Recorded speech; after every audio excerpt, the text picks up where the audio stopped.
বাহ, কি সুন্দর হয়েছে আঁকাটা। জানো মা, কালকে স্কুল ছুটি। কালকে স্কুল ছুটি? তাহলে কাজ কর, আঁকাটা তো প্রায় কমপ্লিট হয়ে গেছে। হ্যাঁ। আচ্ছা, আমি রান্নাঘরে যেটুকু কাজ আছে আমি গুছিয়ে নিচ্ছি, এগুলো সব তুই তুলে দে। আর একটা বই চালাবি। হ্যাঁ ঠিক আছে।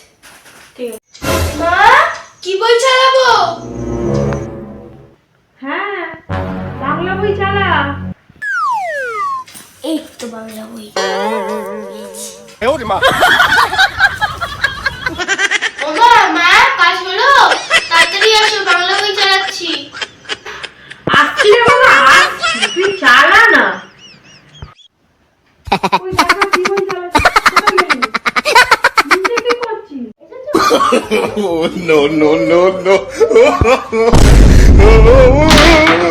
আমি কি বললাম? তুমি তো বললে বাংলা বই চালাতে, তাই তো চালালাম। Oh, no, no, no, no.